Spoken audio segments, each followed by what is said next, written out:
Yan, walang problema yan, no? Madali na magawa sa Photoshop yan. So, convert nyo na lang to sa PDF. Ano ba? Meron na kayong PDF niyan. Yan. Then, ilalagay ko lang siya sa desktop. Then, save. Hayaan ko lang siya na ganyan, no? Okay. Then, gilapin nyo lang yan sa Photoshop. Right click. Open with. Then, Photoshop. Then, as is lang yan. Okay. O, lagyan nyo siya ng background. So, ito yung layers niya, di ba? So, lagyan nyo lang siya ng background muna. Drop nyo lang sa baba. Yan. Lagyan nyo lang ng kulay ng background nyo. Lagyan nyo siya ng white para makita nyo pa rin. No? Yan. So, ang gagawin nyo rito, dahil naka-JPEG na to, yan, naka-JPEG na yan, o pwede nyo nang i-merge yan. Select nyo yung dalawa. Right click, then, pwede nyo i-flatten or merge layers. Wala na problema yan, no? And gagawin nyo dito, gagamit lang kayo ng marquee tool. Yung part na yan, kahit hindi magsakto, walang problema yan kasi Photoshop to, no? Pixelated lang din naman to. So, i-select nyo lang doon sa layer nyo na minerge, Command J lang para mag-duplicate. Ibig sabihin nun, yung part na yan, yung nakuha lang natin. No? O, dito naman sa part na yan. So, click natin. Select natin yan. Kuhanin lang natin yung part na to. No? Command J ulit. Dapat doon tayo sa background. Command J. O ito, i-rename natin. So double click lang ng konti. Ito yung back. Ito naman yung front. Yan. And then, yung part naman na to, marquee tool lang yung ginamit ko ha. Yan. Marquee tool lang yan. Then, Command J ulit, doon sa background. And then, lalagyan natin ng pangalan, left side. Yan. Ito naman, the same. Command J sa background. And then, R side. Yan. After nyan, pwede nyo nang i-hide si background. Meron pa pala yung top niya. Wala siyang top, di ba? So yung top niya, ito lang. Yan, hanggang dyan na yung top niya. Yan. Command J lang muna sa background. And then top. Yan. So hide na natin si background. Hide muna natin yung iba na hindi kailangan. For example, itong dalawa. Hindi natin muna kailangan yan. So hide muna natin yan. Okay. So silang dalawa lang kailangan natin. So, dito, pwede nyo itong, assist lang yan, no? Ito, dahil parehas lang naman ang side dyan, mas maganda kapag kayo ay mag-resize or merong i-adjust dun sa image, kailangan yung bawat image na yan, lalagyan nyo siya ng tinatawag natin na, halimbawa, itong front. Right click lang natin, ito yung front pala, no? Magkabaliktad. This is front. And this is back. Yan. Itong front, i-convert nyo yan sa smart object. Para kapag may ginalaw tayo dyan, in the future, pwede pa nating maibalik. Okay. So, yun yung ating pong front. Then, ito naman yung ating pong left side. Right click lang natin, the smart object. Ito naman, right click, then convert smart object. Ito naman, ganun din to, lahat, no? Smart object. So, hide muna natin yung itong right side tsaka yung left side. No, itong back. Yan. Silang dalawa lang, no? So for example, ano ba yung tsura niyan kapag silang dalawa, ito tsaka ito yung magiging left niya, no? Yan. Depende sa inyo kung sino yung, pero dito, pagka ito yung ginamit nyo, dapat ito yung makikita natin sa right side, no? So tanggalin muna natin yung background. So dapat ganito siya. Yan. Take note po ha. Ito dahil na-convert na natin sa smart object, i-right click lang natin to. Command T para makita niyo yan. Hanapin niyo sa edit, then transform. Edit, then transform. Hanapin niyo ngayon yung distort. No? So si distort, kayo na balang mag-adjust. Iangat niyo ba ng konti? Angat nyo ba ng konti ito? Yan. Okay? So, masyadong lumapad kasi yan kapag ganyan. So, tatansyahin nyo lang ng konti yan. Kasi kapag side view yan, liliit ng konti yan. No? Yan. So, liliit lang ng konti yan kasi side view na eh. Kagaya ng ginawa natin sa Illustrator kanina, lumiit yan. So, ganito lang. O, yan na yung box niya. Ito naman, yung top niya. Edit, then transform, then distort. Then, click lang natin yung mga anchor points niya. Saka natin i-adjust yan. So, ganun lang siya kabilis. Okay? Mas mabilis, di ba? O, ngayon, maglalagay kayo ng bagong background. Okay. Click lang natin yan. Pwede natin lagyan to ng gradient overlay. And then, saka natin siya ngayon lagyan ng basic lang muna. Yan. Okay? O, kung gusto nyo palitan yan, double click nyo lang to. Yan. Okay? Huwag nyo nang, pagdating sa assessment, huwag nyo na masyadong yan na to, no? Huwag nyo na masyadong detalyihan to. Pagka kayo na may mga client na, saka nyo lang siya i-detalye ng gusto. Pwede lagyan pa ng shadows. Yes, pwede pa nang lagyan ng shadow to. No? So, kung pwede nyo itong i-duplicate, Command J, group, then may merge ko lang. Tapos yun yung kailangan nyo lang i-reflex, vertical, yan yung ginaganito lang natin. Then, right click, and then, yan, something ganun. Tapos, adjust nyo lang. Distort lang ulit, adjust nyo lang ng konti to. No? Yung mga parts na to, sorry, na-merge ko na ulit. Itong part na to. Ano ba ito? Yan, duplicate nyo lang.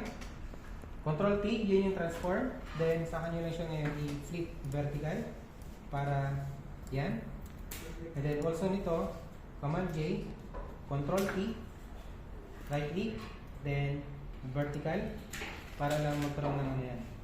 Good thing lang nito kasi naka-smart object yan, di ba deform yan. So, pag ni-right click natin yan, then distort, hindi masisira yung image niya. No? Yan. So, pwede natin siyang i-adjust na pag ganun. Ulit. Then ito, pwede nyo nang babaan ng opacity. Para mag-reflect siya. Okay? O, ganun lang. No? Konting reflection lang. Para magmukha siyang ano, okay. Ayan. Babaan nyo lang ng konti ito. See? O, lagyan nyo ng battle dyan, then that's okay. Kung merong image na gano'n, o kaya yung mismong binibigay ni assessor na image. So this is okay. Yan ang ipagagawa, sir, o yung ginawa natin? Dapat merong ganito. Kasi why? Dito, pwede nyo nang pwede nyo nang gawan ng poster. Kasi yung pangalawang task, yung unang task, gagawa kayo ng logo tsaka ng poster. Na i-market nyo kung ano yung product. Halimbawa, ang product is Brick PC. So ngayon, ang product nila is battle. Na ganito. So ipopromote nyo to, gagawa kayo ng logo, then gagawa nyo siya ng box. So yung box dapat nakaganyan. Okay? Okay lang din kung ito ay i-ano natin, no? I-open natin. So for example, ito yung open niya. Sorry. Ito lang dapat. Yan. Command T. Ito yung open lang natin. Di ba meron pa kayong parang konting ano dyan?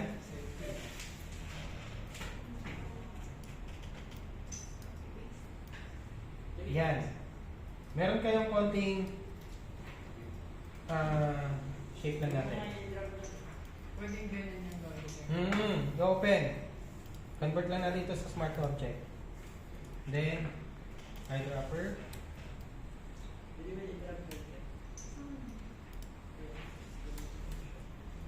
Ben, ayun yung mag-shortcut ah.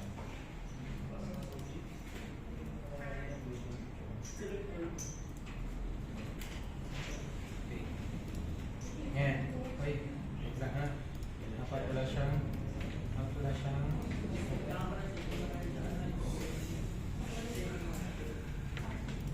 yan. Sorry. Dapat adjust natin ng konti yan. Medyo light.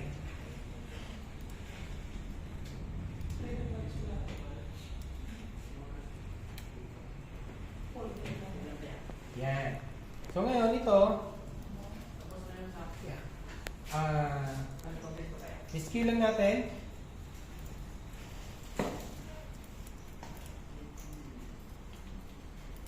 And then saka natin siya ngayon, i-distort. Para magsakto lang dun sa pang-lock kung kunwari. Yan. Okay? Ngayon, kulang kayo ng ganito. So, po pwede nyo nang lagyan lang ng shape yan. Okay? So, itong part na to, duplicate nyo lang para makita nyo lang yung allowance. Lalagay lang natin yan sa likod. Yan. So, ito, po pwede nyo saan ba to? Yan. Maraming way kung paano natin yan i-adjust yung kulay. So, po pwede natin itong i-rasterize para hindi na kayo maraming paraan to. Yan, i-rasterize lang natin to, then ang gagawin ko lang, papalitan ko lang siya ng color. So yan, yung kulay niya ganito. Yan. Lighten natin ng konti. Okay? Yan. Also, the same dito. So, pwede natin siyang i-rasterize para mapalitan kagad natin ng kulay. And then, saka natin siya ngayon i-command, then select natin yung layer. Pwede natin i-darken pa yung kulay niya, then saka natin i-apply ngayon. Yan. So, ganito na yung mangyayari dyan. Yan.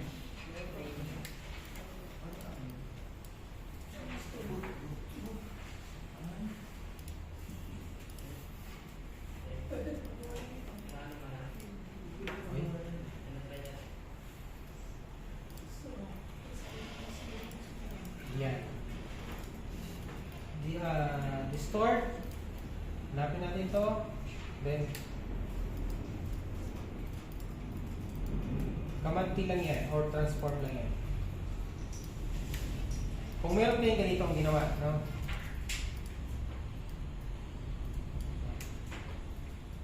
Para lang meron kayong may papakita na ganyan na box. So, tingnan nyo ha, yung fading niya, ito light, ito dark. Depende sa inyo kung ito yung maging light, ito yung dark. And that's okay lang. No? So, makikita nyo siya, dapat dito. Now, ito, i-adjust lang natin ito kasi nga sumobra siya sa likod. So, right click lang natin, then distort. Adjust lang natin ito ng konti.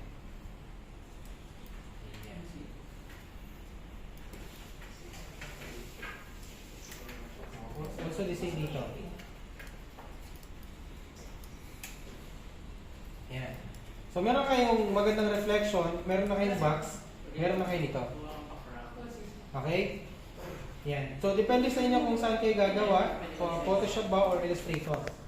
So, kung sa Photoshop, mas pabilis, yan, meron ganitong reflection. The same din sa Illustrator yan. Kung pwede mo yung magawa to. And also nito. Okay? So, ulitin lang natin yung lahat ng mga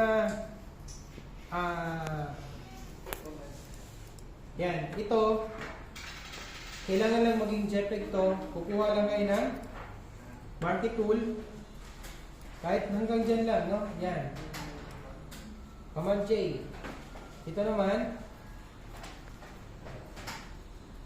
yan lang. Command J ulit. Assessment, sir. Wala naman silang ano yung software na gamitin. Wala naman. Pero dapat kayo, alam niyo na kung anong mas okay gamitin or mas bagay na gamitin, no? So, kagaya nito, meron akong naka-cut na fold line. So, tatanggalin ko lang yan. Market ko lang din ulit. Then, delete. Yan. So, kahit ito lang yung makikita niyo, magawa niyo, tingnan niyo ha. O, command T lang or transform, then right click niyo lang, then perspective. But, before nyan, lahat yan, i-convert nyo muna sa Smart Object. Why? Kasi kapag nag-command T na kayo, then right click, and then distort, distorted talaga yan. Destructive na siya. Yan. Pag in-enter natin yan ulit, pag nag-command T tayo ulit, hindi na natin nakukuha mismo yung corner. Okay? So, hindi siya maganda. So, kailangan i-convert to Smart Object, command T, right click, then distort, para mag-command R muna tayo, para makuha natin yung ruler. Yan. Halimbawa, dito. Yan. So, kailangan nyo lang siyang pwede nyo naman itong ganito. Then, sama natin yung ganyan. So, meron na kayong magandang side. Kung gusto nyo pang liitan, kamanti ulit, nandun pa yung corner. No? Right click lang natin, then, scale. Dito sa side, shift nyo lang. No? So, same lang din yan. So, makikita natin ang pag ganito. Gets? Mas mabilis ba sa Photoshop or Illustrator?